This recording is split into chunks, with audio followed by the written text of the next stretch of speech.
ClassHorrorCast. We'll make sure you're not bored to death, but all your friends have disappeared, and you're the last one left. If you want to live, I suggest not doing drugs and having sex. Run through the forest grasping for breath, as you're chased by a maniac wearing a mask of flesh, tripping over dead friends. This isn't over until you get revenge. Final girls try to survive in a violent world. It's eye for an eye. Hide behind doors, lying underneath beds, trying to bide your time and find your strength, and figure out how much time it takes to escape before it's too late, or come face to face with a grim fate. Welcome to ClassHorrorCast. Let's see how long you last as you torture to death. So come join your host Aaron and Tomcat as we bring you a podcast that will leave you laughing in a body bag or a bloodbath. Welcome to ClassHorrorCast. Let's see how long you last.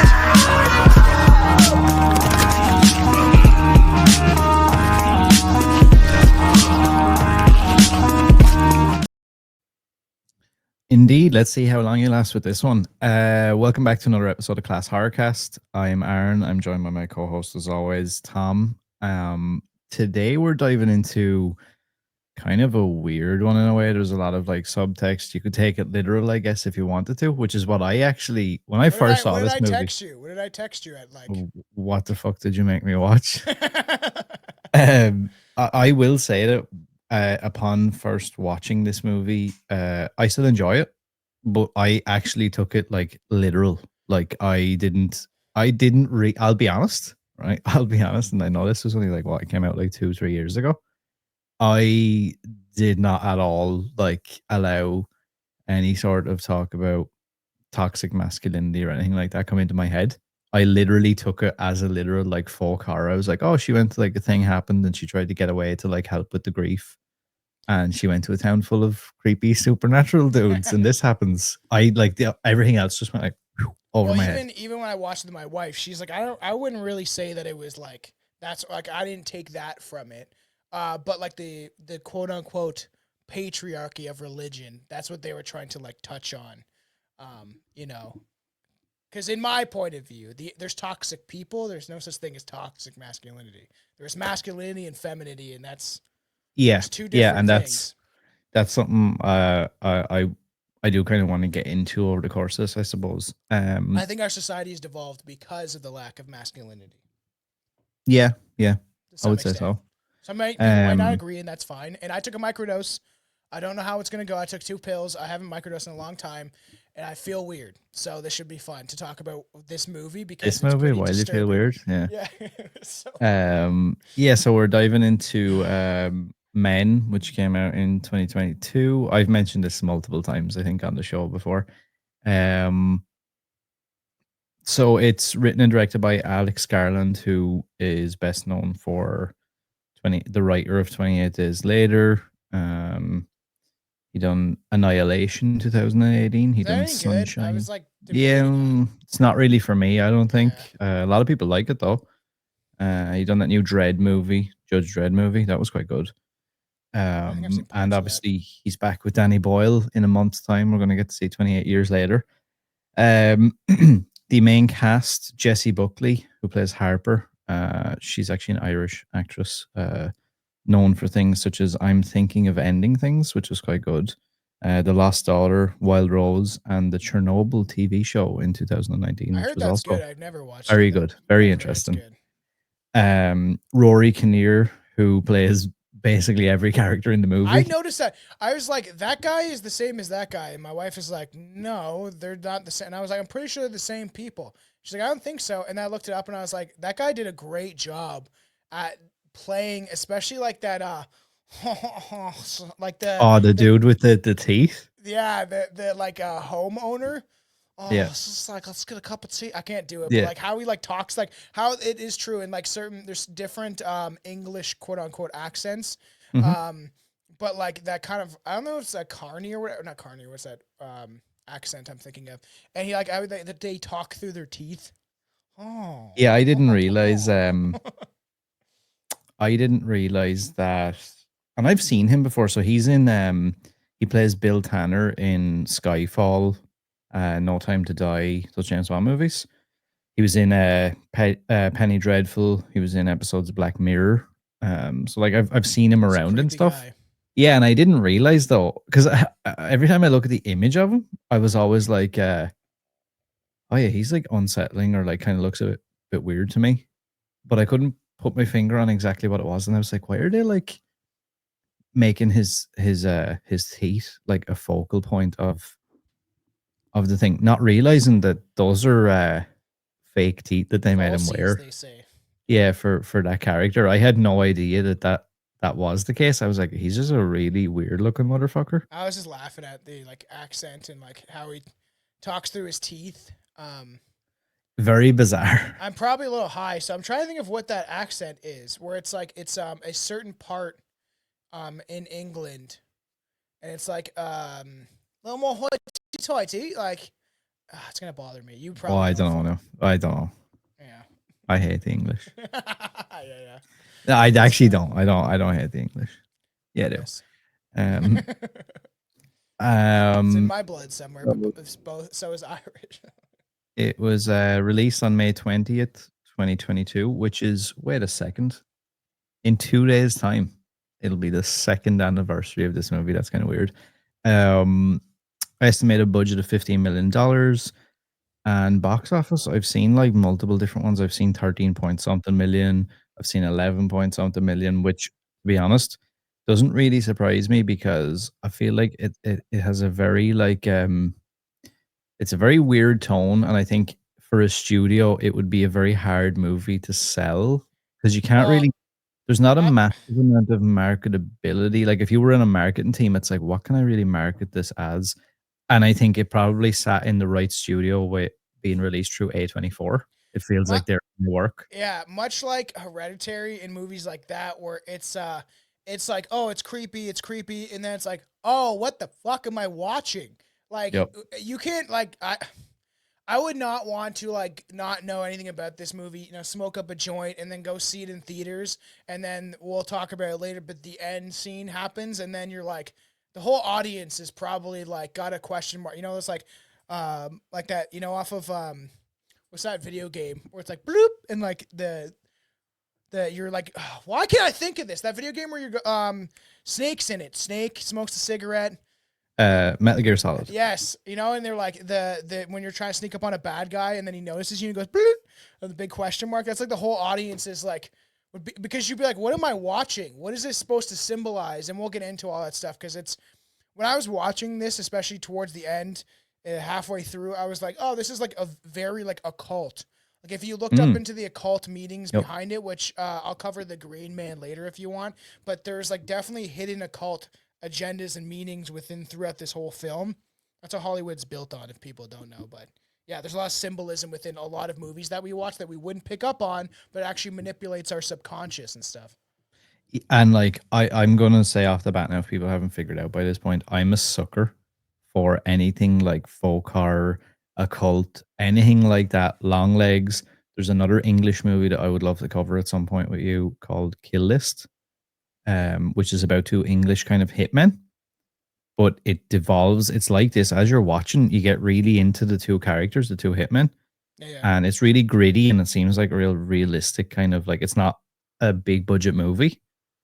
And but as the movie is going along, you realize that they got involved with somebody, and I think they killed someone or tortured someone, and it turns out that he's like a counselor, or like some sort of government official, and then he's connected to this thing, and then by the end of the movie, somehow it's like evolved into this weird cult thing, and you're like, whoa, what is going on? I when I was watching it and getting halfway through, like I was invested instantly, just as a character and like, hey, what's gonna happen next? And the acting was on point. There is the aesthetic of the whole film, of the cinematography throughout it, and the lighting. Yeah, is I like that. And then it kind of captures you right into it. But I was like halfway through, I'm like, of course, Aaron wanted me to watch this because it's like just one of those movies that you're like, what the fuck?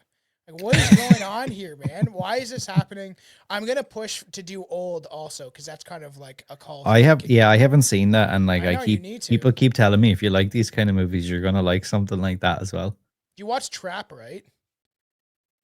M. Yeah, I Night did. Yeah, Shyamalan Ding Dong's new one. That one was good. I I actually really enjoy a lot enjoyed of that. his I brought my stuff. kid to see that, and he was like, "That was the Oh, best that's movie I've ever seen." really. I Literally, guess he talks about he's it at the. all the It's not time. M. Night Shyamalan is not gory. It's more psychological. Yeah, my I kid wouldn't show literally it. I talks wouldn't. about that all the time. Yeah, He's like, "That was like the best movie I've ever seen." I wouldn't show your kid this movie No, probably not. Okay, though. so if you haven't seen this movie, and there's going to be multiple spoilers throughout, but this is going to be just a little bit of a spoiler-free plot, so you can kind of set the scene. So, after a personal tragedy, Harper, a recently widowed woman, retreats alone to the English countryside, hoping to find peace and space to heal. But instead of solace, she encounters an increasingly disturbing series of male figures who all have a similarity to each other, each embodying different toxic or oppressive traits.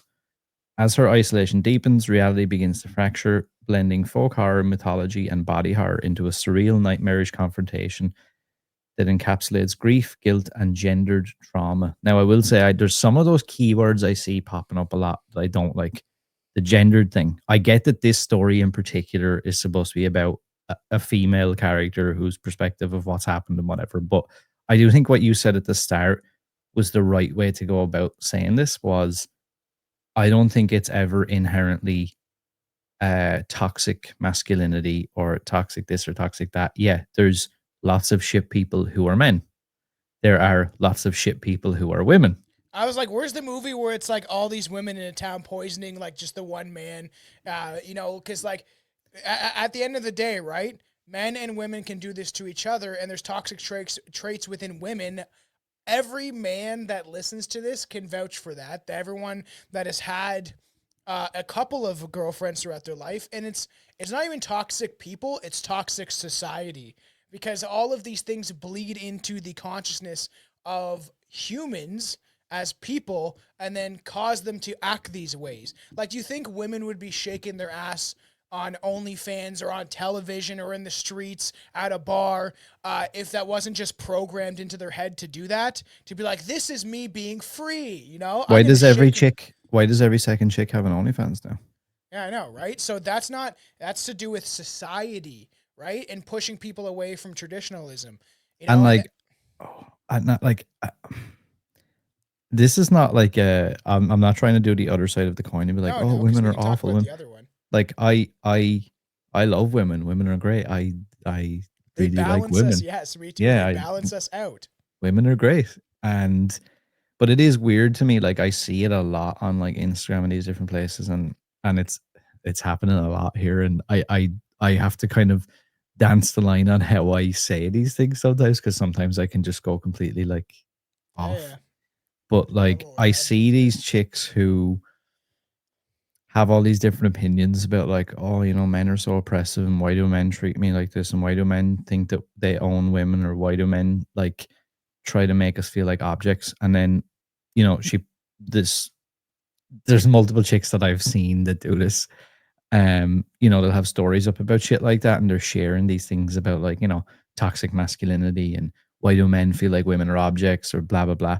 And then like the next story is like her price list for OnlyFans. And I'm like, Yeah, yeah. bitch, Or bitch, shaking their like ass you're over. selling your fucking socks and your fucking underwear for $15. And then like the next thing is like some big speech about like, oh well, why do men feel like that they should like be able to do this? And I'm like, you're literally selling me pictures of your asshole for $5. Yeah, I have a song about that where I touch upon stuff like that, and I say something about like selling yourself short in a mini skirt, to go to the clubs and all that stuff. Like it's interesting because, that is a sociological experiment that has been done onto the Western population specifically to be like, okay, well, if you don't embrace your femininity, you're oppressed, and your femininity is you showing your breasts and being free to shake your ass on Instagram. That's the opposite of they want to disconnect men and women from our true inherent which has been going on for thousands of years, is the balance between men protect women, women protect children, strong families protect society, right? One of my favorite quotes, strong men protect women, strong women And protect. it's that thing as well. I feel like that, you know, if it was a case of like if men didn't protect women and women didn't protect children and birth children and do all that, Yeah. we wouldn't be able to be who we are. We wouldn't be able to survive the way we do, and vice versa. Yeah. That's our role in the thing, and it's not about like, well, my role is more important than your role. Like, No. it has nothing to do with that. People take it as in like, oh yeah, of course you're gonna say like men protect women because you think you're gonna fix everything. No, no, but like my role is to protect that, and then you Protect are the able to, children. yeah, and it's like, but you can create something that like, if it was all No. men on the earth, that's it. Like we're gone. That's it. We're Well, dead. that's what, like, with my wife being pregnant and my kids due in like 2-3 weeks, and she's also gonna be. I have a daughter coming, right? So it's like I want to protect them because yes, they are more vulnerable to the outside society of men a lot of time from maybe different cultures and religions that view, like, you think the Western world's bad, right? Go to some of the other countries out there and see how they actually treat women. And then this, I was thinking about this the other day. This whole idea of like certain religions, stuff like that. They're like, if you don't cover up to your ankles in clothing, I'm just gonna R-word you because it's like instinctually in my brain that I can't just resist. That's the idea of Western society, right? Is that women have a right and to dress the way they want. Oftentimes you should kind of be a little more reserved, but they've pushed this thing of like you're free because you can wear like nothing. And then, hopefully not be attacked or whatever. But then it's the idea that men should reserve themselves and not give in to those urges that are animalistic to do those things. But then if you have people coming from an outside society or culture that believes that you need to cover up the entire woman, or their urges are they're just gonna inflict their urges on everybody, right? And you see this like happening, right? And then they're like, Yeah. screaming about like this feminism stuff, and I'm like, there's a problem on all sides.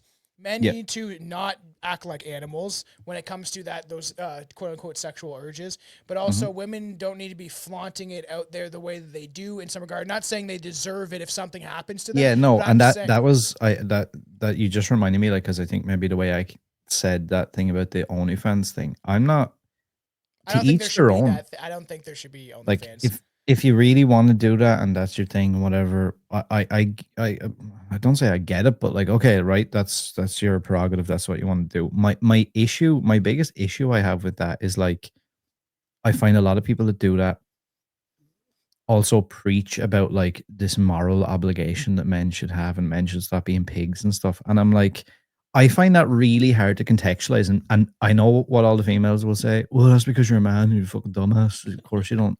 But it's like, it's hard for me to listen to that when, you're telling me, oh, well, you should stop being a pig. And I'm like, but honey, you're literally selling pictures And into on the internet. Like, if it's we it's had a Marie on weird this thing like to show, she say would to agree, me. dude. I could bring on, like, Marie has specifically been on my show a couple times. A woman has kids.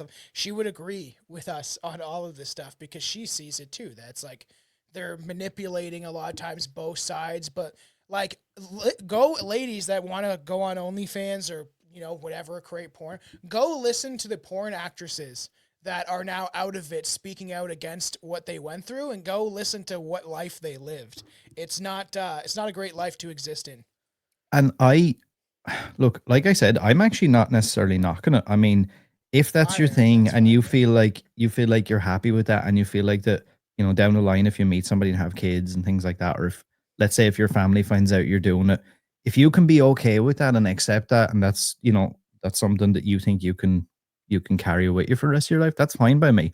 My thing is, I don't like when the same people try and take like the moral high ground and be Yeah. like, well, men this and men that and this thing and that thing. Like, I'm pretty sure that a lot of those same people, if I was selling dick pics on Instagram, like, everybody would be going like, oh, scum of the art, like dirtbag, Yeah. But this is creep, all being freak. used. This is more stuff for like kind of my show, but like we're being manipulated on both Hmm. sides, Yep. and the whole reason is to divide men and women because, especially in the Western world, it's to make sure that we don't create a family unit. The biggest threat to the established order for everybody out there is 100% a strong family unit. They've been pushing for like this, like divorce and all that stuff on people for centuries. Yeah, of course, for the last couple decades at least. But of course, right, if people are in an abusive marriage, you should get out. And if you're not in love with the person anymore, you should get out. But the idea is to build a foundation of love, trust, and wanting to stick together. You should know who you're marrying. There's a lot of people that are like, they Hmm. know someone for like 3 days, 3 years even is pretty short to me. Like I knew my wife for 10 years before we got married. So like you should know who you're getting involved with and what's going to happen. Right. Because they want to, my opinion, and they're enforcing this through the social conditioning, and you should look into all the people who own Pornhub, own OnlyFans, own all of these things. They're not nice people. They want to destroy society from within and separate us. There is great things about women and men of what makes us different, and then as a cohesive partnership, we create this bond that is supposed to be like a balanced society. But if you have too much of one or too much of the other, it's the teetering effect happens, and then you have people run to one side or the other, and then society's constantly lopsided. And now you have more, just to be fair, you do have a lot more women that are coming out now being like, I do want a man to take care of me. I do want to be able to live off of one income and raise a family and, be with my kids at home. But now because of the society and to be honest, everybody out there, the Rothschilds funded that whole movement so that they could get men and women to pay taxes instead of having a closed-in family unit that contributed to society. The women raised people are like, it should be about choice, right? That's my thing. It's like, I don't mind choice. if you're either way. I'm like, Yes. I'm okay. And it's the same as like I said about OnlyFans and all. If that's your thing and whatever, I'm not knocking that. And the unfortunate part is it's become, even the fact that I have to keep going back to Polarized. this. Yeah, even the fact that this is my third time circling back to my initial comment to try and clarify that, like, I don't want like my entire existence on the internet to try and be cancelled because I just said one thing or the other. I'm not saying anybody should do anything, but I definitely think that there should be a choice there. And I think it's unfair either way. Like, I wouldn't say, oh, well, all women are scum because some women do this or whatever. But it's like, if you have an opinion on something now, instantly you're like the opposition. Like, if I say that now, I'm sure that there is lots of females who would come for me in an instant and be like, oh, that's like, you're exactly what's wrong with the world. And it's like, that's not what I'm trying to do. And I'm not trying to tell you what to do either. No. So for example, they'll realize when the rest of the world comes in. If I got into a thing with somebody and she ended up telling me, she's like, I do OnlyFans, I do this or I do that, like, then I've got a decision to make whether I'm okay with that or not. I'm not trying 100%. To say, oh, I want to be with you, but you're not going to do that anymore. That's not what I mean. I mean, if she says, well, that's my thing and that's what I do or that's what I'm into, much the same as if she said, well, I'm into this thing, it's up to me then to make the decision. Am I going to be okay with this? Because I can't say I'm okay with it and then constantly manipulate her and harass her and like make her feel like shit. She has told me up front, this is who I am, this is what I do. So if I decide to continue on and then I treat her like garbage, now it's on me. Yeah. So There's now that, and it comes into play like what you said, where then it becomes the kind of maybe the toxic masculine side starts to come out, where it's like, maybe I'm a bad person because she's been upfront. Okay, maybe I don't agree with it, but I pretended I agreed with it. And now I'm trying to manipulate her and make her feel like shit. But the thing is, I believe, like, say if women want to work, like, say there's a household where I think you should be able to raise a family off one income. They're manipulating the entire Western world and the entire world to essentially be controlled and owned by government entities. Government owns. Well, it's shit because, but like, I think that if a man wants to stay at home and raise his kid, and a woman wants, that should be okay too. Yeah. Like, it should be a choice, right? Like, I know someone who does that actually. But women inherently have in their DNA the capacity to raise children. That's literally in their DNA. Yeah, and I definitely think they're, and it's not like I'm not saying, oh, that's your place, you should be at home doing that. It's not that. I just mean that I feel like they connect on a way deeper level than males do. And maybe you'll feel this as well, like when you have the kid for a certain amount of time. I definitely went through all these different phases where I'm like, kind of getting like that men maybe can't ever truly like break into that next level that the female has, because she's carried this fucking person inside of her body. Like, when you think about that, I can't like get over that concept of like, I look down and I'm like, I can't imagine having a person inside of my person. I know, me neither. And carrying it around. So like feeling her like move around in Chelsea's stomach is like wild, because I'm like, there's like a person having the pain that she's had to go through, and like the discomfort constantly. And then like and that's why I'm like, I was gonna say too, You know, if things do revert back to like for some reason, like look what happened in Europe, all the infrastructure fails. You know what's gonna happen? Like it's gonna go back to the way it was. And that's a fact. Like no matter what people want to dispute and whatever, if shit like hits the fan and there's like people breaking down the doors and there's a war incoming, I think there already is. But you know if that happens, guess where the women and children are gonna run to? The strong men that have the capacity to fight. That's why women usually go after men that look stronger or tougher. And they like this happens a lot. There will always be these alpha quote unquote males and stuff like that. Like I wouldn't even classify myself as completely alpha yet because I'm not as strong as I want to be and stuff, right? But it will always go to those first before some nerdy guy sitting on a computer playing video games.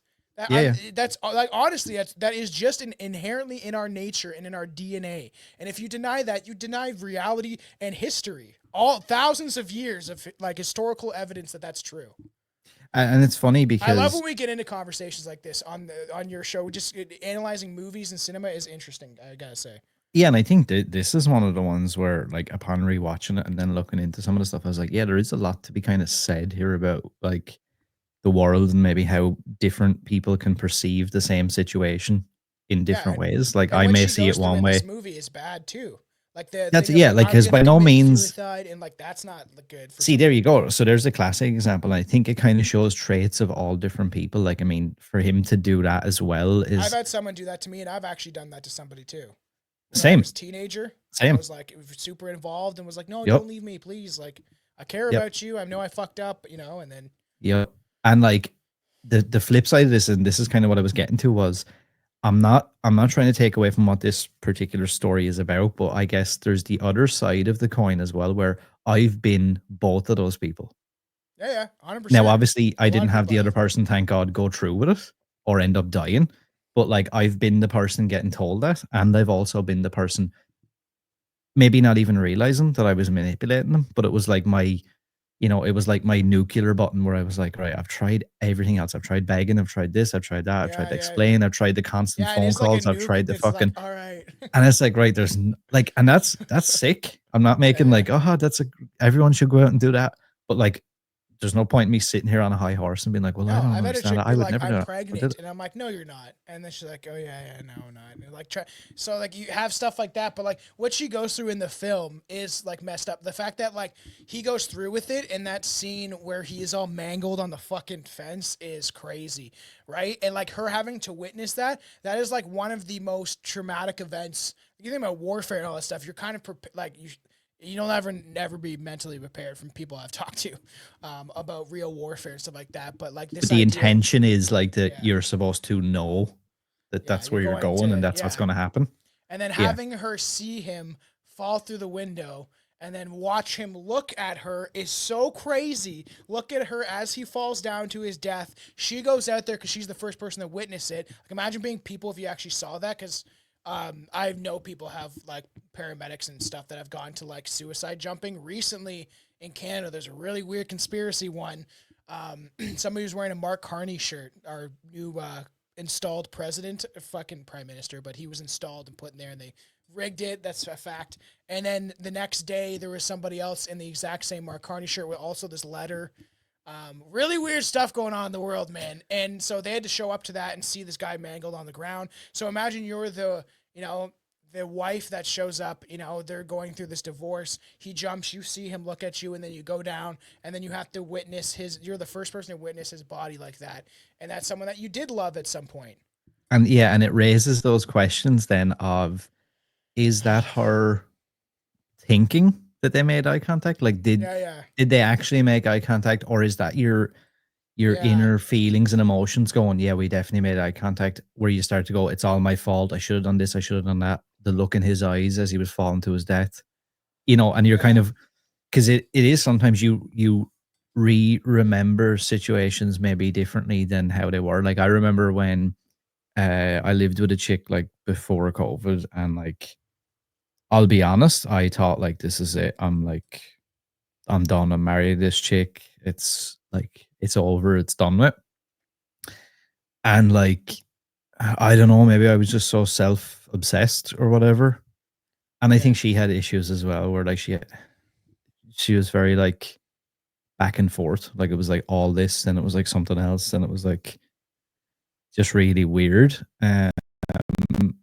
Everyone's got emotional issues now. Yeah, like just Everybody. there's just lots of shit. Like I don't think I've ever said this before, but so I proposed to her, and she said no. Yeah, well, you never told me that. So, Right, and so I was you're on like, air. yeah, right, and I was like, Yeah. whoa, okay, and then I was like, how I've do you even invested too much. And I was like, how do you even continue? Like, Yeah. and we were actually in the States at the time. We were on a holiday, and I had all this plan in my head, and like we had to go through metal detectors, and I was like, I need to come up with a story to get her through the metal detector so Yeah. she doesn't see me take the fucking box with the ring out. Yeah. So like I had to give like the security guard like these eyes to be like, and he like made up an excuse. He said, "Oh, can you stand over here so I can like check your bag or something, so I could get through." Plan this whole thing, and she literally just and when I done it right, like, dude, I was terrified about doing it, and she knew there was something up with me. I was acting all fishy, and I was like, "Fucking, what's going on?" And this older couple came over, and they were like, "Oh my god, did you just get engaged?" And I was like, "Yeah," even though she had just said no. I was like, "Go away." Yeah. And like, we went through the whole rest of the trip, and I was like, "What's the point in like in this now?" Why we invested? And then it's funny, right? Because for some reason, I don't know, just like couldn't do it or couldn't walk away or whatever, stayed with her. And then she proposes to me. Weird. And I'm like, this is fucking bizarre. Like, and then I was like, what? Now I don't even know if I want to, like, what I'm supposed to say, because I'm like, but I proposed to you and you said no. Just outright no. There was no, like, nothing behind it. It was just like, no. And I'm like, no.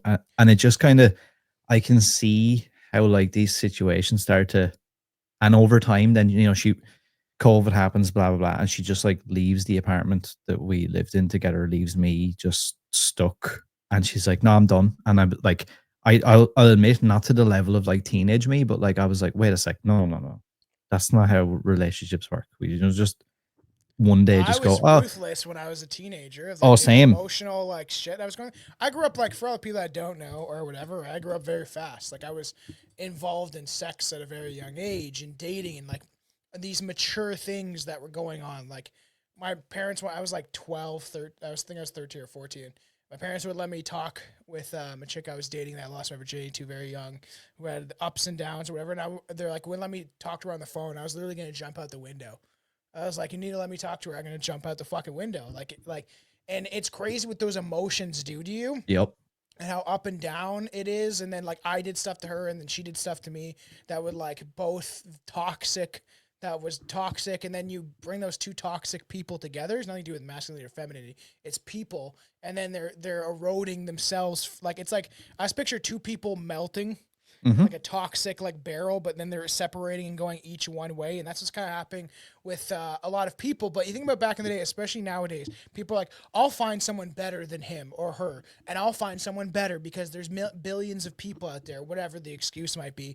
But the thing is, before, if you go back to hundreds of years ago, not even that long ago, man, like a person or two ago, you would marry and fall in love with somebody that was around your vicinity, in your town, in your small community, and that would be it. And you'd spend your life together with them and be happy with a family and stuff like that. But and you know, obviously bad things might have happened on either side of male and female, right? But that's what it was. And this whole idea that it was like a bad thing that men protected and cared for the women is absurd. We've had documentation and history of this, that it wasn't like this whole patriarchy of like misery on the women.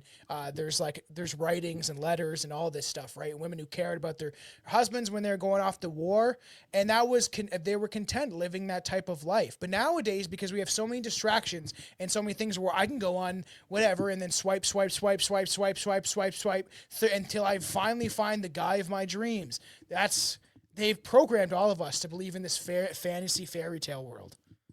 And it works the same way, I suppose, for men, because same thing. Next, it's a similar thing. I've been on some of those dating sites and stuff, and it's like that from both sides, and you can hear arguments either way. You can hear from the females saying like, well, men are pigs, they only want sex, they only want this, they only want that. And then from the flip side, like, you'll hear people say, well, like, for every female that's on a dating website and a male has to swipe like fucking infinitely more to even get a coffee date. Yeah, yeah. Whereas like the I've seen females, that. and that doesn't say much for men either, but the females have instant access to like pretty much anybody.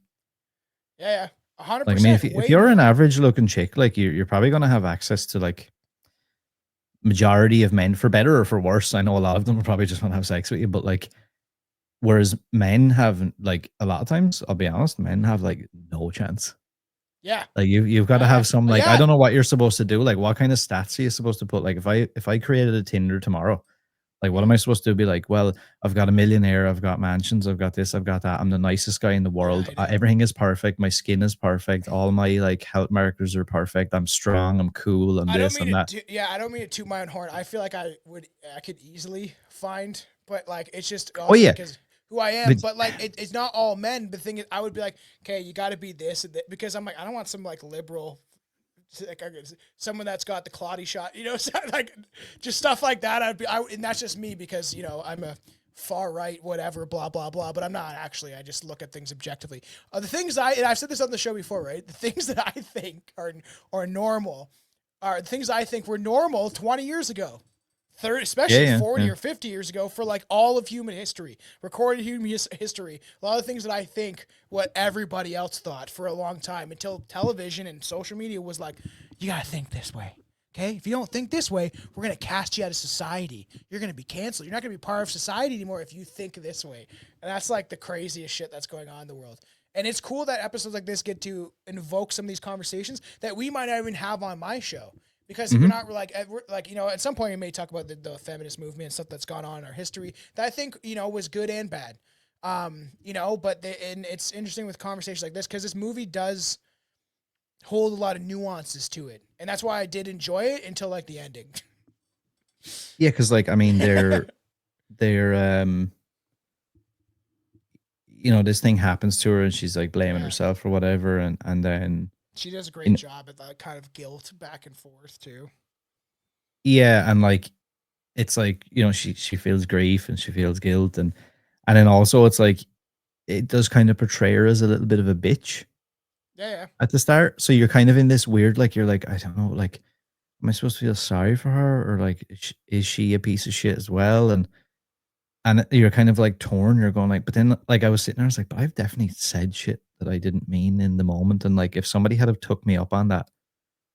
Like then I would have been like, whoa, like when you do that shit or like you say stuff like that, like if someone said to me, I don't know, for example, like, oh, it's just I don't know what I'll do without you, I'll just kill myself or whatever, and I was just like, yeah, and let's just say yeah, I just dismissed it. I was like, yeah, whatever, I don't care. And then like I get a phone call going like, oh, that person actually killed themselves.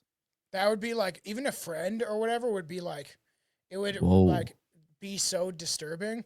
Like I knew a chick that it was when the whole like choking yourself to knock yourself out to get high was like popular, which is so crazy that people were doing that. And she hung herself in the closet trying to get high and then killed herself. And it's just like, and I saw her like a week beforehand, a couple days. We both went to like one of those like disturbed youth groups or whatever. I had a friend who hung himself over a girl. It's crazy. And like, imagine that, like you have, especially as a teenager, that's something like, this is like, interestingly enough, me and Billy did a song about like suicide prevention. It's called Reach Out, and it's been doing well on Spotify because it's like, it's Billy's verse is good about like, there's people that love you out there, right? And he does a good job of like, you don't let think about those people that love you and your dark clouds will turn bright or whatever, right? Because there's a lot of people that in those moments, especially men are more likely to do it than women. They will just, it could be their family. I knew like friends and stuff that have done that because we're family feuds or whatever. And it's like, especially as a teenager, you have your whole life ahead of you. Like, don't let something like that destroy you. And then the guilt of all the other people. You might be fine in that reality that you exist in, because I believe that there is like a choice to participate in this 3D reality we exist in. But like once you leave that existence, you might be in a better place, happy, quote, because I've heard that from near-death experiences and stuff like that. But the people that are still here, left here, have to like live with that misery and that pain. And I know a lot of people probably have felt that in their life. Yeah, 100%. And I think the conversation probably has to boil more to people in general than it does like female or male. I feel like that happens a lot where it's like, oh well, this is the male side or this is the female side. Yeah, they're two different sides, but it's of the same coin. or as Oh, like yeah, Irish people would like to say, it's two cheeks of the same arse. yes. Like it's Yes. And that's that where you like get the it's that liberalism thing. and stuff from, dude, too, because like a lot of women are more compassionate than men, or certain different ethnic groups and stuff like that are a little more compassionate than others. And then you see this where suicidal altruism, where they like will throw their whole life away for like this care for some other people or some other thing, and not realizing what it's doing to them, right? But it's all dividing. Oh, I know it is. Ultimately, like it's dividing all the stuff, and that's why I feel like this is kind of interesting. Like something I took from the movie as well was um I actually thought I googled this earlier just to see what would come up. So I googled is men just about like how bad men are? Yeah. And so this was like taken from a collection of like different interviews from like Alex Garland and a few different people. So um it says is this movie all about how bad men are? Not exactly, but here's how the intention was to approach the idea. Yes, it seems to heavily critique the idea of toxic masculinity. The men Harper meets represent various archetypes of male behavior, from passive aggressive judgment to outright physical threat. Each man dismisses, manipulates, or projects onto her rather than truly seeing or acknowledging the pain she is going through. The film positions repetitive inherited male behavior as a destructive, self replicating force.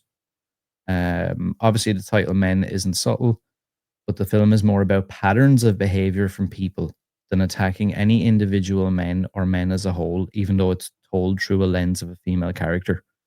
It also interrogates Harper's own guilt and trauma. The film opens with a major trauma, her husband's suicide, and Harper blames herself, even though his actions were emotionally abusive and manipulative. Her grief and guilt aren't clean or one sided. She had left the marriage, but still internalizes the blame. The haunting, in many ways, is psychological, an external manifestation of what she's processing internally. Her refusal to be pulled into fixing these men, especially in the ending, is an attempt for her to reclaim her narrative. So while men in the film are toxic, this isn't actually saying that all men are evil. It's suggesting that women live in a world where those types of patterns of behavior have become common and repetitive, that they begin to feel archetypal, even inevitable. And that's in some regard that is true, and especially like the I think there's good and bad things about the patriarchy, but especially specifically let's talk about the religious patriarchy of like of course there is religious groups. We've seen this is documented well in history too, of certain religious groups persecuting women because they want to think for themselves, you know. And so the women that would be practicing herbalistic medicine would be cast out as witches and stuff like that.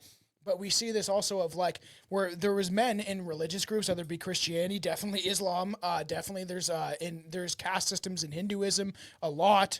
There's massive caste systems in certain places across the world, especially in the third world, where they're they'll beat a pinata of a woman. There's crazy stuff like that, okay? But like you have to understand that the things that like women have to go through of having these religious archetypes of these men specifically that truly believe that they are smarter and better than women. And then no wonder why you have this retaliation, because there is those men in those religious groups. You see it in the priest where he's like, is this because you like feel guilty because you did this to him, because you drove him to do this? And that's sick too. That's psychological torture of somebody. And even when he was like, you're tormented. And then she's like, not tormented. And I said it with him at the same time, because I was like, she's haunted. She's haunted by these images and stuff like that too. But let's not kid ourselves. There's 100% men, especially in religious communities. You see this, and I like the Amish. Some of the things they do, I think it's good, and some of it's like it's oppressive to some extent. Of like, no, you're not smart enough to think the ways that we do. And I'm a victim of it too, where like I've said things to my own wife and she's like, do you want your daughter to think like that? And I'm like, no. And she's like, well, you got to think about how you're phrasing things, because like I want my daughter to be strong and independent and not need a man. And that is true. But I also think that she also needs to look out for some man to protect her, because if it does go back to the way it was, you'll want that, right? Mm-hmm. I would want my daughter to be with a man that was assertive and protective, and if something did happen, would find find whoever But you or see, hurt them, then and then they're it like, boils I don't down want some to weak dude. I don't want some weak feminine dude that's like, no, please don't hurt me. You're like, I don't want any of that shit.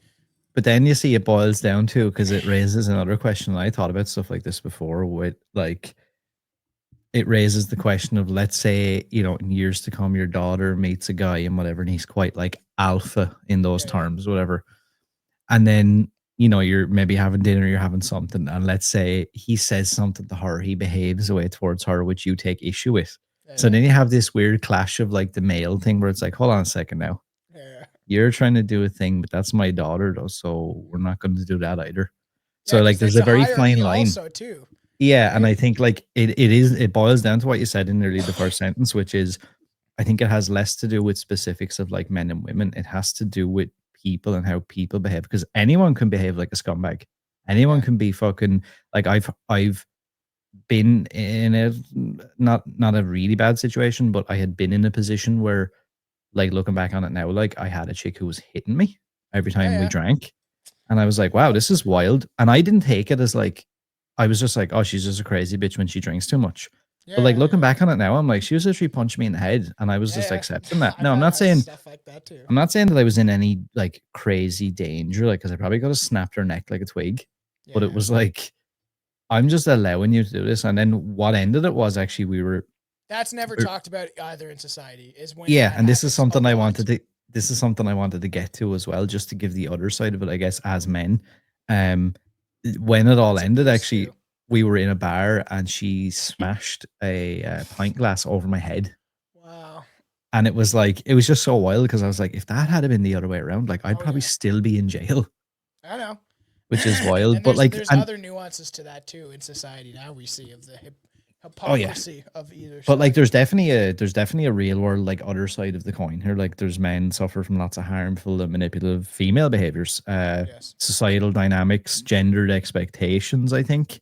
I'm gonna say too, especially as a white guy, we're like the world's #1 enemy. According Oh yeah, to we're the like world, the scum of the art now, yeah, which is, it's really, crazy. I don't want to say Because of upsetting, the because it sounds achievements, I quite, just want to say that we're not going to get into too much stuff, but because the achievements of our ancestors, and like I've said this numerous times, like I've talked about this on the show, like the everyday people, white people, had nothing to do with like what like empires and like the rich oligarchs and the Rothschild, all that's those families that were going around colonizing countries or doing some of the more absurd things to harm people. It had nothing to do, like my ancestors had nothing to do with that shit. And then there's like now there's this generalization of like, if you're a white man, you've been privileged by what? The hard work of my ancestors? Like that's so crazy and this is a topic for my show, but it is crazy how they're like, the whole world hates white people right now, white men specifically, and I can point to a lot of factors that that's true. this raises the question as well, and this was just, I thought, it brings up a unique thing, and I'm not trying to take away from Harper's story in this, but No. I think on face value, you could just say, oh yeah, well, men are pigs, men are scum, and that's why she went through that, and that's why that happened, because men are all scum. But I think it raises an interest in like, okay, so why are these men like this? It's like, why do these men have these certain behaviors or whatever? I mean, I think lots of men grow up in environments where expressing emotion is like shamed, discouraged, often by both men and women. Yeah. I know a lot of times it can be by other men, like a father Especially figure, the an older uncle. generations, dude. Yeah, yeah. It's like you get beat. Like stop like, crying, boy. Yeah, yeah. Phrases like "man up," "don't be so sensitive," "grow up here." I feel like there's something you hear a lot. As I say, if we're talking about horror, right? You remember Alice Cooper with young Freddy? That's like, when he whips him with the belt and stuff like that. And you like wonder why he becomes who he does. If that like archetype, like that whole story of Freddy is true. And then eventually he grabs the belt and he's like, no, Papa, I'm going to whip the shit out of you now. I'm strong enough to whip. And then you got this like constant cycle. And you see that with the older generations of men. And my grandfather, same way of like man up and all that. They did the same thing to me, right? You have no idea how tough it was. And it's like, that's like, and it's like, it's like my grandfather and stuff, like he was in the army and he was in Cyprus and he was in the UN and all this stuff. And it's like, they have a different outlook. Like, and I think when that happens, though, there's a fine line. Like, obviously you don't want to, I'm speaking from a male perspective about, like, say, raising a son. Like, you don't want to raise a pussy. Nobody wants that. And I think there's probably a little bit of male ego there where you don't want your son to be a pussy, but you Yeah. also realize the realities of the world. And it's like, Yes. I'll be honest with you, it's just how the animal kingdom works, which is basically what we live in. Like people say, oh, the Yes. animal kingdom, that's for animals. Okay. So who's the king of the animal kingdom? The lion. That's what I mean. Like, so And that's the think about motherfucker that the takes no the shit. lioness literally go hunt for food, and the males stay and protect the cubs and stuff like that because they're stronger. So if like, you know, technically in that whole world, the females can run and attack other animals, but if there's a apex predator coming after the females, they have a chance to run and get away. But that's why the men protect the children and the cubs, because if they can surround them and against like a like foreign enemy that is trying to attack them, they have the means to fight against this stuff, right? I did think as well there was like some other stuff. Like I know the stats are skewed probably massively, but like, you know, things like false accusations of abuse, harassment, misconduct can destroy lives, careers, reputations, especially when public perception overtakes evidence. The fear of not being believed or being presumed guilty can cause deep distress and social isolation. In divorce and custody disputes, which I went through, men feel weaponized, like these weaponized narratives that can be used against them. I see In that with many, every father, every that isn't a divorce. My dad went through it. Many did, where it's like they don't know their place anymore. I've heard yeah, that and from it's multiple people. That but have even faced this aside stuff. from that, like in most countries, majority of them, and Ireland included, I went through it. Family courts will always favor the mother in custody Yeah. battles, even when the father's fit, willing, loving, Yeah. whatever. You end up getting reduced to like a every other weekend visitor in your child's life. So you're basically like some sort of like, I don't know, childcare every other weekend or whatever. Yeah, that's And what I'm I'm talking not about. taking it away, but No. there must be a reason then as well. This is, and it ties into what you were saying about like the female having that deep seated thing where they can take care of kids in such a way that maybe Yeah. men can never understand. There must be a reason that it got to the stage where courts will always say, well, we would rather the child be with his mother more. And you And then kind of wonder, they weaponize that whole thing also, right? And then you don't see your kid, and oh, like if you're not careful, you don't pay up or do this or that. You know that another I'm thing gonna that, take your that child away, and never, that's also abuse too. yeah, So dude, like, a decade in my life, a yeah. decade in my life. And that's why like, Weaponized, and the thing is, and then like that is sad, and because I've literally multiple people I know that are divorced fathers didn't know their place, and then they get distance with their kids, and then they have no place in the family because then another person comes Yep. in and takes over the place of the male, and then you only see them once in a while, and then they're constantly being influenced by that male figure, and it's like, and then the real fathers don't really know what their place is and where they should go. and it's fucking like, what are you sad. supposed to do? Because if I act out in any way, Yeah, yeah. now I'm the epitome of toxic masculinity. It's like, oh, of course you would behave like that. And it's like, but there's very little left for me to do. Another thing that doesn't get talked about ever is men are always defined by their status in life, their income, maybe sexual performance. I know women would probably say, no, well, not really. But yeah. I've heard a lot of that. And I think none of that gets talked about. Like even things like, oh well, he's broke or he's too short or he's weak or he's this or he's that, or I heard he has a small dick and all those little things. It's like Oh yeah, you can yeah. get away with all that stuff Do you as like Complete? Do you like the rapper Complete? Do you know who he yeah, is? He's an yeah. Aussie dude. He has that song where he's like, you can't dog the boys, and he's talking about his girlfriend freaking out for wanting him to go out with the boys, and then she belittles him throughout the song, like and says like, oh, Mhm. I'm gonna fuck all your friends, and then it's just because you have a tiny dick, you don't please me, and they do things like those undercut in those But moments, like like just as much though, I think is, this film explores like how women kind of carry the weight all the time of Yeah, harmful male behaviors, which I definitely think is true. I'm not saying any of this yeah. to We're take not away saying from that any of it's that stuff. not. Yeah, yeah.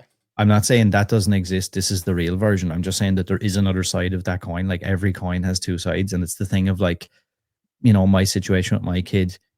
I finally, after years and years, admitted to myself, I was like, okay, there's my truth, there's her truth. And then somewhere in the middle is There's the their actual truth. truth. Yes, Yeah. It's, exactly. it's that thing of like, we always like to think, well, I'm right. And everything I said was the way it went. And you can kind of misremember situations and maybe they're skewed in your favor and go, well, I didn't say anything too bad and I didn't Yeah, yeah. react bad. And it's like, well, actually, now that I think about it, maybe I kept that fucking fire a fuel You because I really know, kept. like sometimes tone, like I can be, Yep. like, why are you yelling at me? And I'm like, I'm not yelling though. It's just like, Yep. I'm assertive in my Yeah, vocal I know tones, exactly right? what you're talking about, and I think what you said earlier, realizing that is probably the biggest thing. Like, I mean, I think men have like there's a lot of emotional invalidation there, I think we're fear of touching on some false stuff assumptions. that is like really good for people to hear.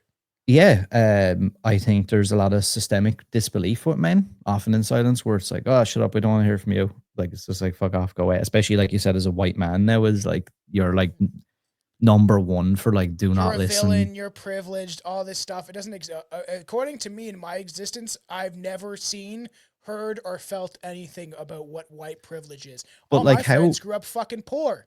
And so my did pretty question much so did is, I. And it's like, so where's all this coming from? You know what it actually is? And I'm not gonna say it on this show, but there's a different group of people who are actually the actual privileged ones, and you should look into who owns your government. yeah, like I mean, and it's that thing of like, what can I do to prove that I'm not one of those statistics? They'll never care. They'll never care. They'll never care. It's a weird thing. Like, but I do think that there needs to be mutual understanding. Yeah, that's the thing you've mentioned a lot of times, and I think mutual understanding is probably key to that. Like acknowledging the real, like male experience exists as much as women being able to like dismantle all those structures that they feel like hurt them or oppress them or make them feel like they're crazy fucking. statistic in like in BC and Canada, because we're socialist and we just give everyone drugs. The death rate of 18 the second leading cause of death, or the first, from 18 to like 30-year-olds in BC is drug overdoses, and like 90% of them are white males that have been like just essentially been told like, you're to blame for everybody else's problems. Just don't exist. Just don't exist. You can't afford a home anyway. You'll never find just don't exist. Like, that's what I've seen personally in my own experience. Other people can view the world through the lens of cultural Marxism, but I choose to see it for what it actually is. And that's crazy. It's funny, right? I was listening to something earlier about a black girl in the States being abducted by some guy. It was actually a black man as well, funny enough. And I can't remember the exact thing. He ended up being a serial killer, I think. But I was listening to this, and there was a guy who reported he was like up the road from where he kind of saw a scuffle, and he was like, I think that chick has been like dragged into that car. That's crazy. So he runs down the street. You can see him on CCTV. He runs down the street, but by the time he gets there, like the car is sped off, and he calls the cops, and you can see him on CCTV. He's on the phone, and they were like, how did you see it? And why were you so far away, or whatever came up. But he was like, I was actually walking behind her like 5 minutes before this. I came out of a convenience store, and she was walking down the sidewalk, and I was behind her, and she kept turning back like this, looking at me. And he was like, I got so uncomfortable that she thought that I was like some sort of spooky fucking, that I actually crossed the other side of the road and went like away from her to try and make her feel like less. Hey, I'm not a fucking. So it does show that not all men are predatory, like creepy fucking. But it is. I walk my dog a lot at nighttime, and like it's not dark, but it's like dusk kind of. And like there's a lot of girls, around like 20s, 30s that live in the area, say, and I would see them out with dogs. And there's been, not all the time, I'm not saying it's all the time, and this is not me being like, I'm a victim too. I'm not saying that, but I'm saying there has been times that I've been walking, and I know that the girl in front of me or across the street is looking at me feeling uncomfortable.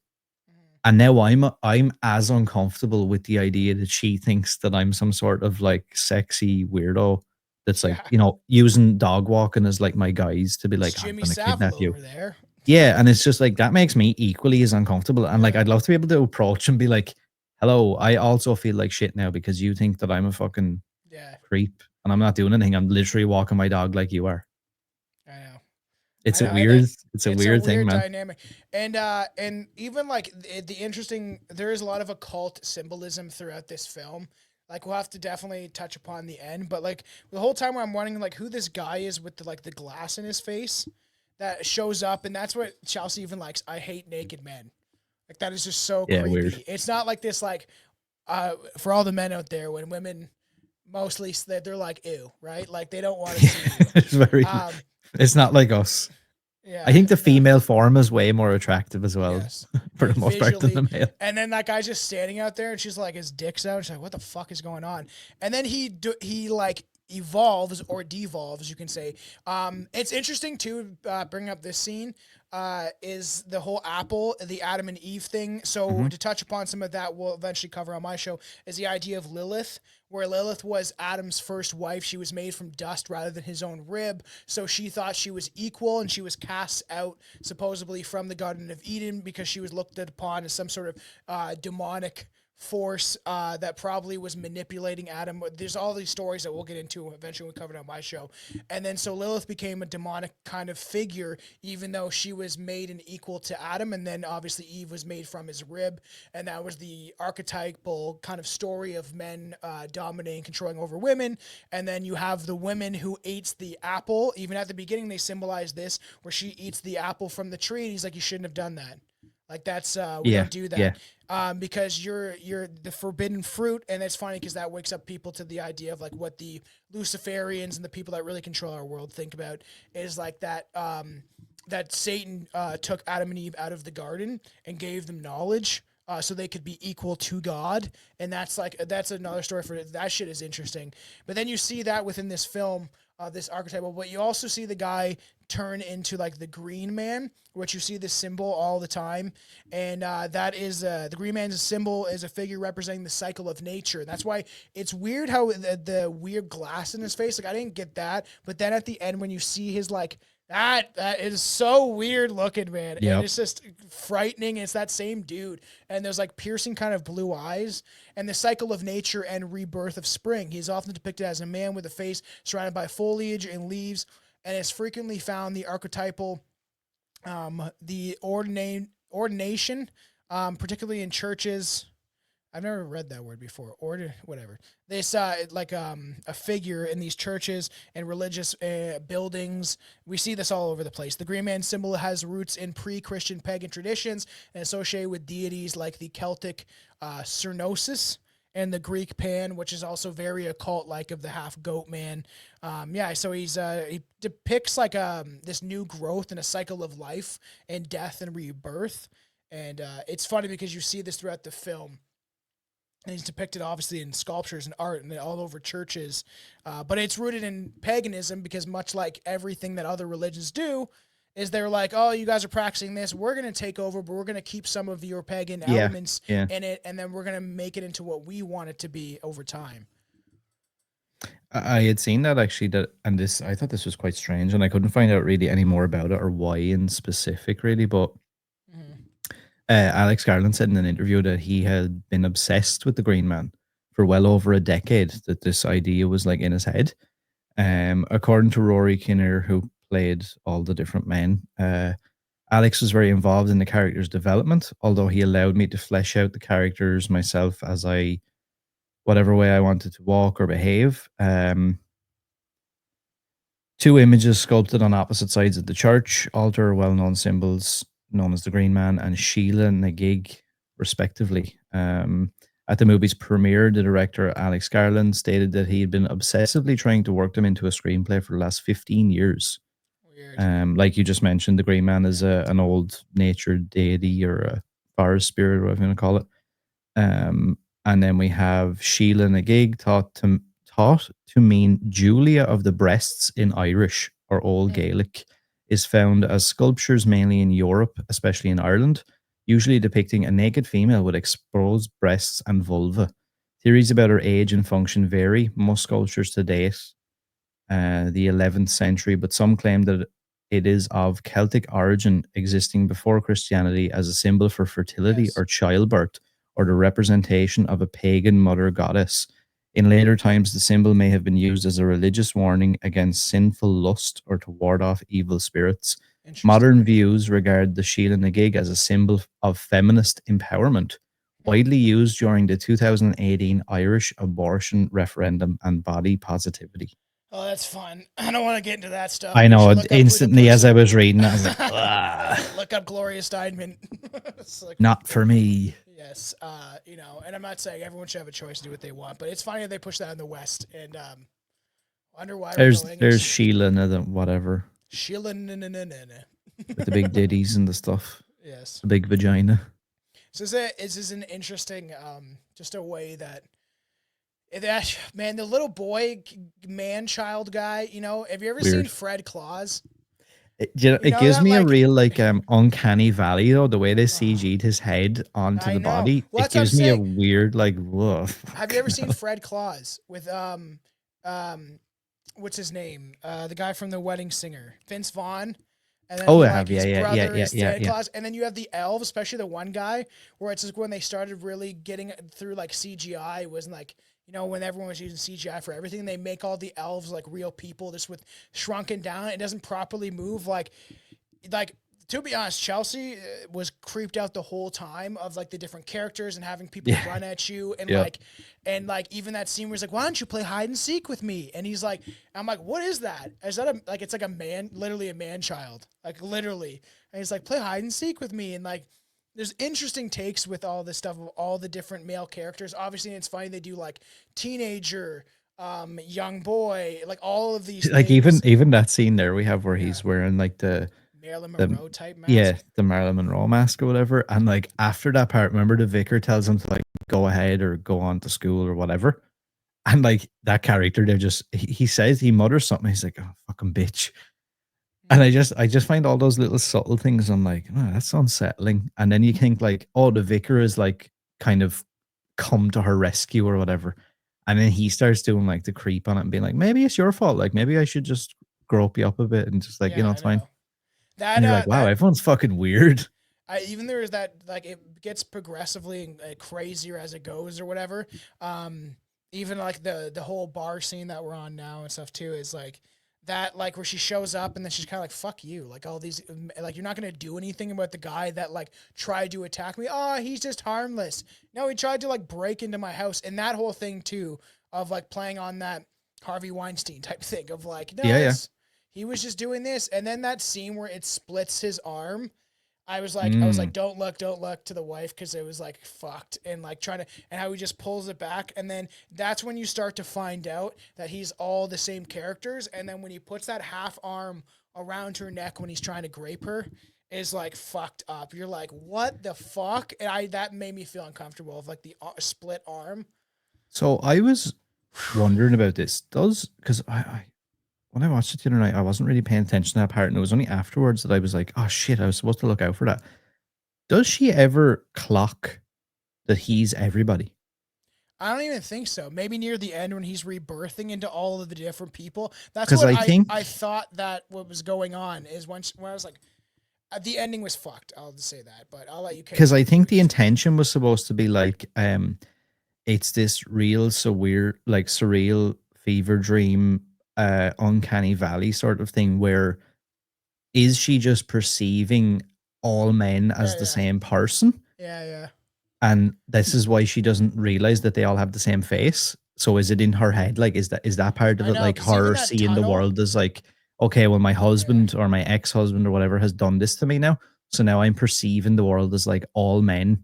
And like there's a thing, That's there's a good point. theory online that like every character is supposed to represent a different trait that she saw from her husband.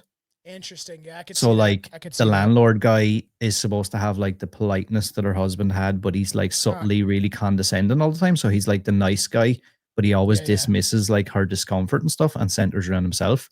The vicar is supposed to represent like his cold judgment and like always blaming her no matter what happens. The boy is supposed to represent immature male entitlements that she saw in her husband and like early signs of like, oh, there's something with him, his personality. He has other side to him that I haven't seen yet.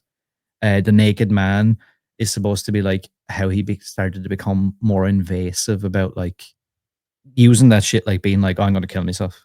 Yeah, that's true. And being like, I don't care about what you're going through or what your decision is, but I'm just telling you, whatever your decision is, I'll kill myself to just like, reverse Uno everything you're doing. I know. And I can't say that. We should just be careful how many times to say that because then YouTube is like, I'm probably already gone at this Yeah, stage. it's so crazy. It's so crazy to do it. And like that whole even that like this scene that leads up to it of her just taking a walk, and then she goes to like the tunnel. Is like it reminded me of like Doesn't the dude show up in that dun, dun, exact image? Doesn't he show up Yeah, there yeah. somewhere in one of those doorways or something? Just standing, and she takes the picture and sees like the naked guy. Yeah. And you know what I mean? Like that was creepy. Like in I gotta give it to him about like the score of the film was pretty great and bringing back that like It Yeah. reminds me of Step Brothers where they're in the car singing a little bit. I got eyes I can see. Yeah. But when she does that and then it echoes and then she's like, this is cool. And then it, like that whole like I can't even do it, my voice will break. But it will go- Supposedly as well, you know, when she's in the tunnel, yeah. I seen somebody freeze frame that part where you see the guy walk out. Yeah. It's And creepy. if you bring that up, like I don't know how he done it, but like he brought the image up super close. It's actually Jeffrey, the landlord, because he has the same jacket and everything. If you look at weird. it, it lines up perfectly. He's dressed like him at that stage. Yeah. That's interesting because then it's like it's starting to allude that it's like all of them, they're all the same thing. Yeah. And that and the it was a unsettling tone, and then how it carries on through all the film in the score is that same like echoing that she's doing is I give it to it's creepy. The locations are really good as well, and like even the house and stuff, it really gave me that like English countryside. Yeah, like I agree. It's something unsettling about it. You're like, in 100 yeah, years it won't exist anymore though. and it's like I get it. The intention was to go there to maybe like disconnect from like reality or whatever, but it's like it's that thing of like, oh, now I've completely disconnected from reality and I can't get back to any form of like. I know, and that's like with the him stealing when she hits the landlord guy, and then she like rips her out of the car, and then he just drives away. You're like, what the hell is happening? And then he comes back, making some sweet turns, and you know, like using that e-brake properly, and then just like he comes in and then destroys himself, and that's where we kind of lead up to the ending. That's when it was like, what did you think? Because I was pretty shocked. Like I was like, okay, this is getting weirder and weirder after like she is with the vicar or whatever, like the pastor type dude. It gets weirder and stranger as it goes along, and then like I don't like I was starting to notice it, but I don't think my wife even did that. It was the same person until kind of the end. Yeah, I don't know if that dawned on me. The vagina thing fucked me up, man. When he's birthing this person out of his asshole over and over and over again, that shit messed me up. I was like, what am I looking at? And then like some of the scenes where it's pushing the baby out of his butthole, and then it's so guys, if you haven't seen this, It's actually wild. I'm gonna get Aaron to give me this video, and I'll throw it up on our Rumble and stuff like that too, because like why not? Because it's an interesting conversation for people to hear, but especially people on maybe my side that haven't seen it, go check it out and watch it because I think it'll mess you up. But there's a scene where it's like it's rebirthing itself, this like entity over and over again, and it's like through its asshole that's supposed to be like it looks like a vagina but also an asshole. He still has a dick. It's like this hermaphrodite thing, and then he just keeps rebirthing himself over and over again. Is messed up. You know the part where we see like the dandelion thing go into the deer's eye socket there? Yeah, that's weird too. Oh my god. I didn't realize, right? So I was like, what? That was just, it seemed very like put there on purpose. And I was like, what was the purpose of that? No, this is like a really like, I think this is a really like off the cuff thing that I was like, okay, that's a bit fucking, okay, all right. So the symbolism of the dandelions is significant to the story and the overall idea. Dandelions reproduce asexually through through a process called parogenesis. Parrot. And I don't know, which means all dandelions are clones of the initial specimen. This is a clue to the nature of the men in the village. Oh yeah, they're just like a reflection of like the original. And it was just very weird. The ending of like rebirth into rebirth into rebirth into rebirth over and over again, and then he becomes the husband. Is like, as far as I can tell, right? Doesn't he rebirth into every character? Like he becomes every character through the butthole, and then eventually it becomes where like the skin's off, like a slothed off him. Sounds gross, but it's kind of what's going on. And then it becomes the husband, and then it's such a weird ending. Even my wife was like, "So what?"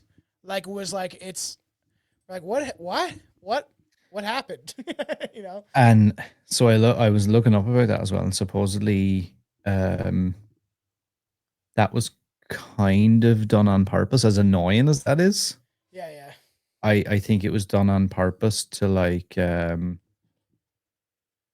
leave it kind of like where you're like, well, what's happening? Yeah, what? It's What's so the end? yeah, yeah, no, it's like Hereditary. Yeah, like there's a lot, like I said, like there's a lot of different theories on like what they think it is or it isn't. There's, let me see, I pulled some of them up here. Let's have a look.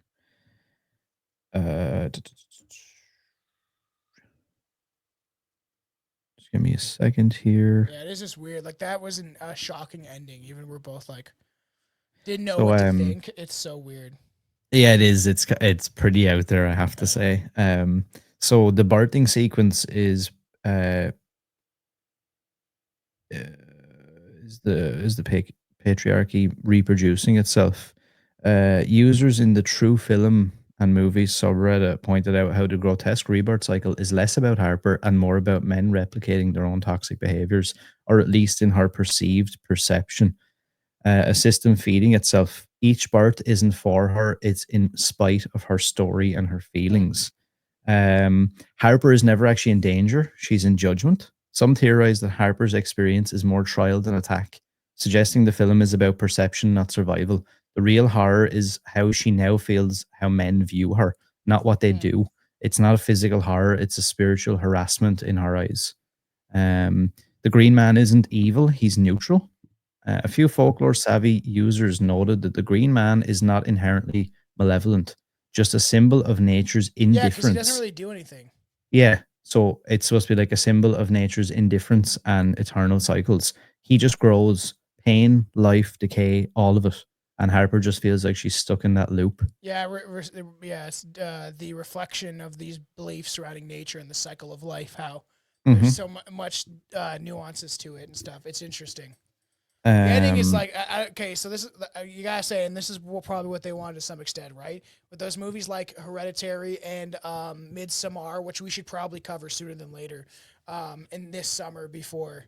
Yeah, it would be a good summertime horror flick to discuss.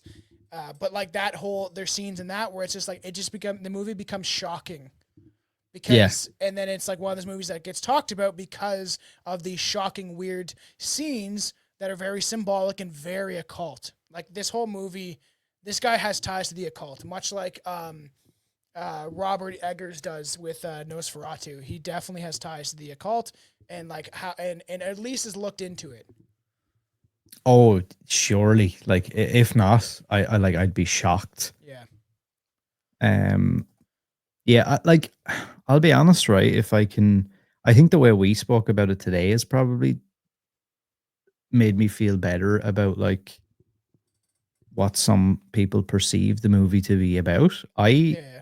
I'll say I enjoyed this movie. Yeah, yeah. Um, I enjoyed it. It was very different.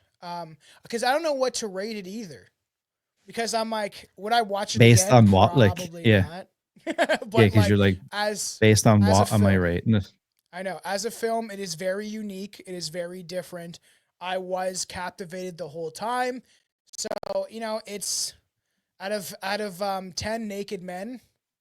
Um, I'll give it. I don't know. I'll give it like a 6.5, 7 ish, Yeah, I seven think that's, inches. yeah, I think that's probably, um, It's just so messed up, right? Obviously the ending, and I tried to look up like the occult meanings behind it, and not a lot of people just reference the Green Man and certainly the religious connections to like Lilith and Adam and Eve, but it is pretty disturbing.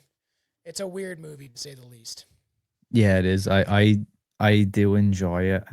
I'd be lying Yeah, if I look at said I that. didn't. Like when It's he's like standing there, remember when he's standing there and like as the man child baby guy and he's like, ah, and just like yelling and he's got like the Oh, pregnant belly. You're it's like, so what odd, the man. fuck is going on, man? And his legs are like, one of his legs Yeah. is snapped like the husband's leg. Yeah, so weird. Oh yeah, yeah. It's so, and then he Um, sits on the couch and then the woman shows up and she's pregnant, her friend. It's weird. It's all interpretation. And that's what I think this film was. It's really what people interpret it as. It's not like a yeah, flushed that's out it. thing of this is what you want it to be. that's it, because like I said, the first time I watched it, right, I didn't think anything about, oh, is this like a, an allegory for male toxic masculinity and all this. I literally done none of that. I went to the movies to see it because I like those weird, like occult, like folk horror. Like I love Yeah. Midsummer. I love Hereditary and things like that. And maybe not even the movies as a whole, but some of the ideas and some of the creepy shit where I'm left going, what? What the fuck I is know, that? like Is there like a like cult? Is there like a I've seen thing? Is there like Hereditary once, and I'm like, even Chelsea said she'd watch it again. Just for like, hey, we haven't seen it in a couple of years. Like, I think at some point we should talk about that. Some I'd of those more love to obscure cover that. movies, and like Midsommar, I liked it. I think I saw that at least twice. I'd like to watch it a third time eventually when we cover it. But that also fits into these like. There's only so many movies you can throw into this well, you could say, this like barren well of like, it's just so obscure and weird and different and like bizarre that most audiences leave it either liking it or being truly disturbed by it. Or there's so many different ways that somebody could take watching this movie, so many different experiences. I would not want to watch this movie on mushrooms. I was talking to somebody else and they're joking about how he came over and all his buddies were doing mushrooms and they were watching Hereditary, and he's like, we tried to watch it for 10 minutes and we turned it off. We couldn't watch it. And I was like, yeah, no shit. Yeah, no, like I would never want to watch a movie. Like I've watched like American Werewolf in London on mushrooms. That was fun. Or The Witch really fucked me up, 'cause that's one that's like The Village, but stuff like I would never watch Hereditary, Midsommar, this, like, especially the ending. Imagine me tripping out, not knowing where the story goes. And then you see that birth scene. It would like, have you your brain ever would be seen messed up. Mother?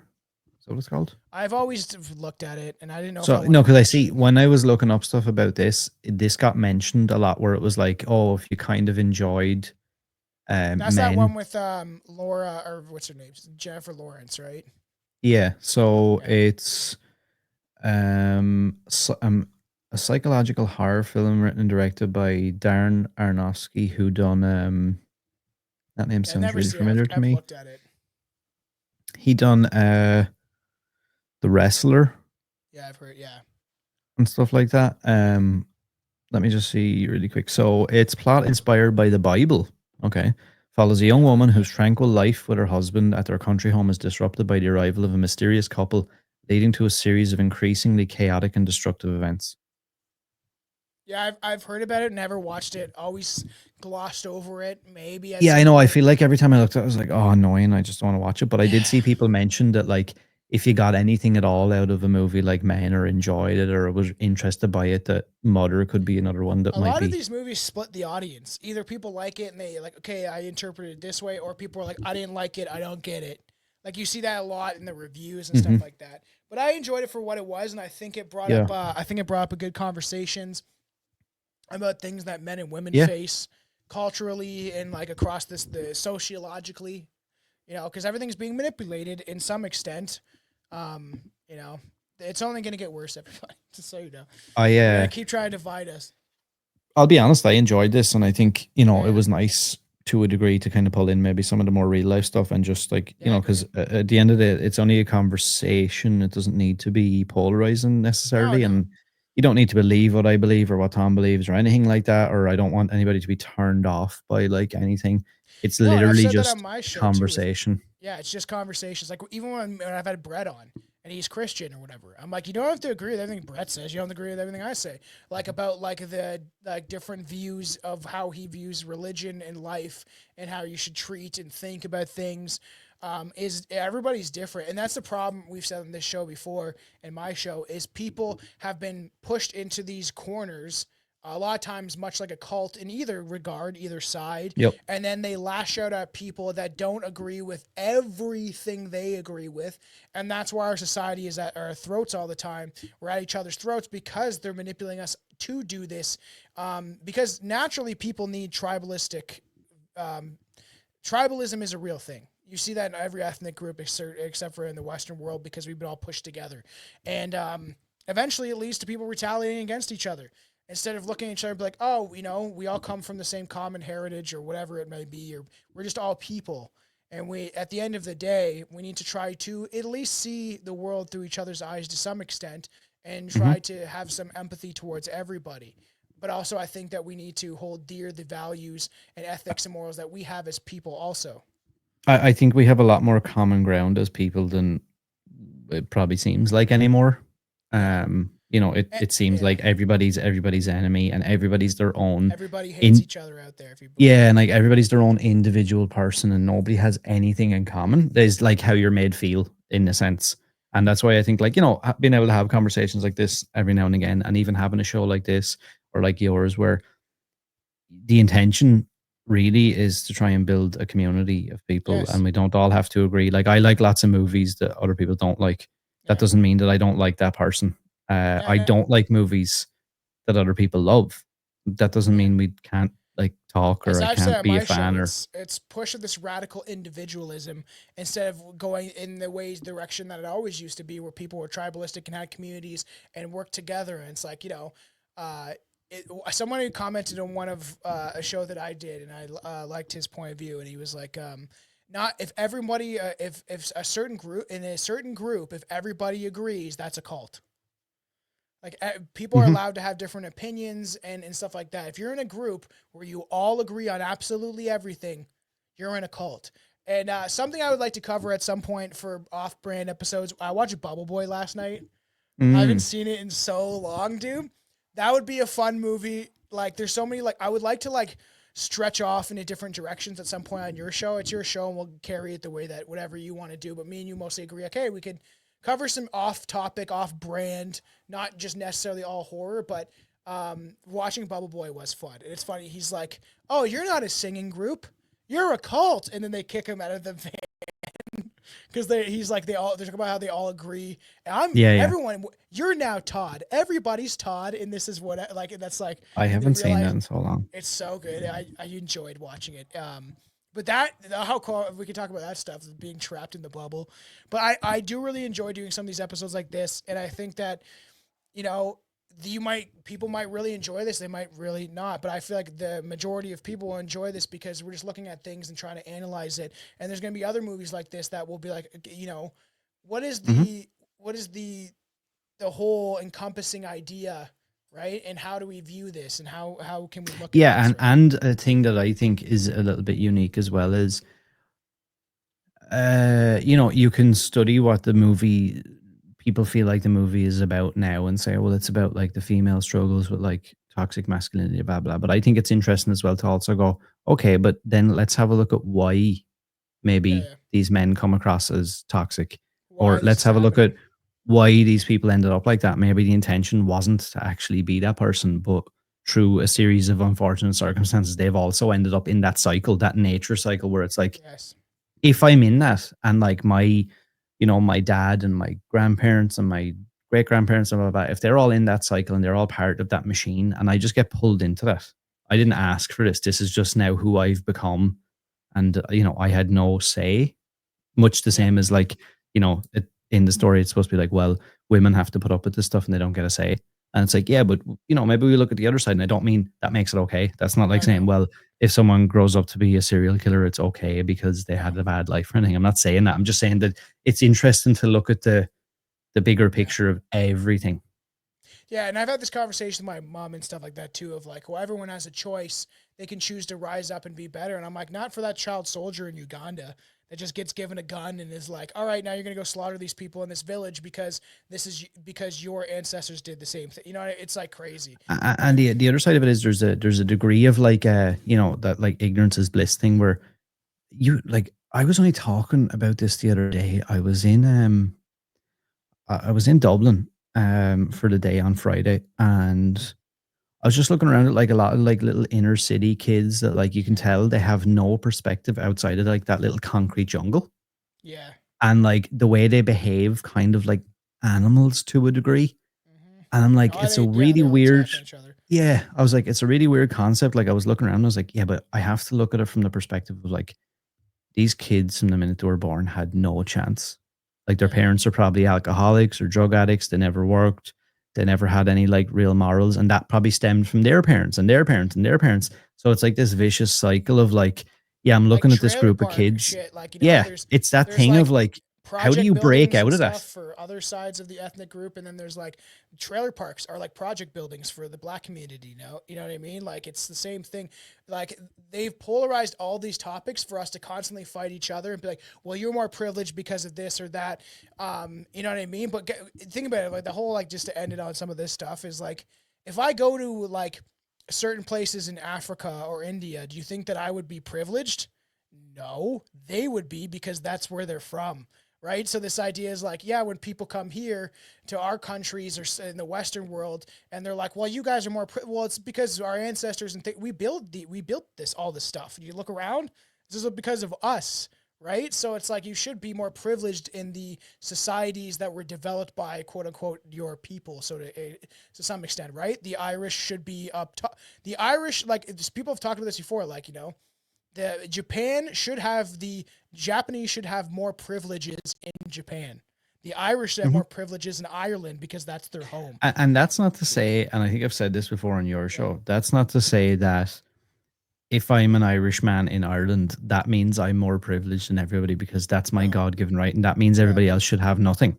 That's not what Tom is saying. It's not that thing of being like, oh, well, I should get everything here, and anybody who's not from here shouldn't get anything, and everybody else should be in poverty.